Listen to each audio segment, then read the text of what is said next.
The Democrats spent this week making their case for a Joe Biden presidency. Next week, it's the Republicans' turn to argue for 4 more years for President Trump. But tonight, it's the analysis of Shields and Brooks that is syndicated columnist Mark Shields and New York Times columnist David Brooks. It is so good to see both of you. We've seen you. You've seen us too much for the last 4 nights, but we are so glad to have you back. David, the Biden campaign is putting out positive vibes tonight. They're saying, we think we did really well. We raised $70 million over 4 days. A lot of people were watching. How do you think they did? What stays with you? What is that Beach Boys song, Good Vibrations? Yeah, they've earned them. They had a convention that vastly exceeded expectations, certainly my expectations. They had a candidate who delivered an address with a fierce urgency that you can't fake, actually. And they had Barack Obama, Michelle Obama. They had a series of remarkable performances that I think for the first time in this campaign not only generated opposition to Donald Trump, but generated some genuine enthusiasm for Joe Biden. Mark, what's your takeaway? I couldn't disagree more. No, Judy, it was a very, very positive convention. Make no mistake about it. Barack Obama being the big surprise after 4 years of Democrats waiting for him, his being circumspect and restrained. He arrived with a full-throated indictment of Donald Trump and Donald Trump's failure to lead and Donald Trump's failure to protect the country in its great crisis, and basically made the case that Donald Trump did not devote the time, energy, effort, and probably did not have the capacity to be president. But I think, and I agree with David about Joe Biden. In many respects, it was a great advantage to have the remote convention, because Joe's tendency often is to win everybody in the room, and which he tries to do and does when he's speaking. But here he had 24 minutes. He stayed within himself. He made the case, I thought, compellingly. But more than anything else about the convention to me, I was reminded of the words of the poet Maya Angelou, who said, people will forget what you did, people forget what you said, but people will not forget how you made them feel. And the vignettes about Joe Biden, from Greg Weaver of Amtrak, who suffered a heart attack, a conductor. Joe Biden knew his children, his grandchildren. Joe Biden, as vice president, reached out and contacted him in a barbershop in New York City to be sure how he was doing. That Joe Biden, the way he treated the elevator operator at the New York Times, he didn't get the endorsement of the New York Times. He got her endorsement. She nominated him and said that there's more than room in his heart for himself. There's room for me and so many others. And finally, as you commented, Braden Harrington, the 13-year-old brave, courageous young man from New Hampshire, who revealed that Joe Biden had told him we're in the same club with stutterers, and helped him and gave him the courage. And I think that came through probably more strongly than anything else, and I think to Joe Biden's advantage. So, David Brooks, did they do what they needed to do, and did they miss the mark on anything? Yeah, they did 3/4 of what they needed to do. What's impressive about the Biden campaign is that they had a theory about 2 years ago, and they've stuck with the theory. The theory is that the country is exhausted and wants a uniter. And they ignored Twitter. They ignored a lot of the left-right thing. They just pursued that theory. What they did not do is go to the heart of this electorate, which is working-class voters in the upper Midwest. It's sort of mind-boggling to me. In 2016, Hillary Clinton made a colossal error by ignoring those voters in Wisconsin, Pennsylvania, and Michigan, and such places. And if the Democrats lose those states again, the indictment, and a correct indictment, will be that they made the exact same mistake in 2020 as they made in 2016. And I think it's just because they don't have the vocabulary or the cultural knowledge to know how to talk to those voters. I just think there are not enough people in the Democratic Party who emerge from those communities and know what concerns them and know how to talk to them. And it could just be an inherent error and shortage in the party. Mark, do you agree they failed to reach these voters in the heartland, many of them white working class voters?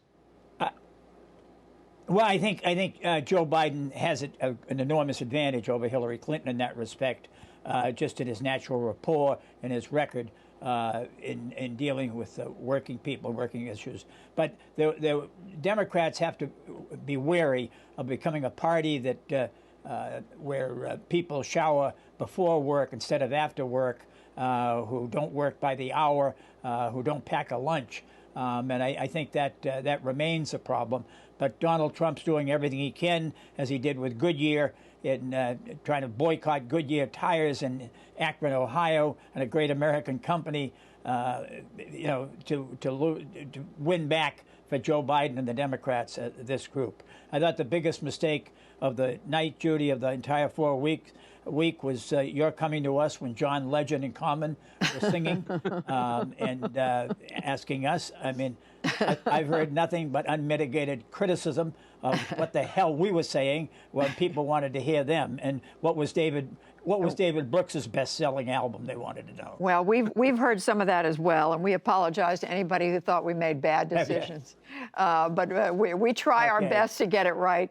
But David, so okay, now it's the Republicans' turn. It's President Trump's turn. What does he need to do next week?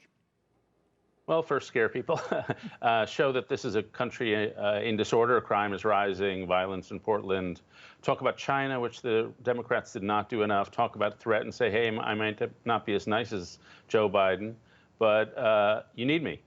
And I think that's the key thing. And the second way Trump will say you need me is they didn't talk about their policies at their convention. But what they really stand for is the Green New Deal and opening the border and all that. I expect the Republican convention, weirdly, to be more policy-oriented. The final odd thing about the Republican convention this year, which is unprecedented in my lifetime, all our lifetimes, is that the 2012 nominee would be not welcome there. Mitt Romney would be not welcome there. John McCain, if he were alive, would be not welcome there. George W. Bush, the last Republican president, would be not welcome there. George H.W. Bush, the previous Republican president, would be not welcome there. This is a party that's utterly transformed, and the previous nominees will just be not welcome at the party as it currently exists. Mark, as you look ahead to what the Republicans need to do next week, what are you thinking?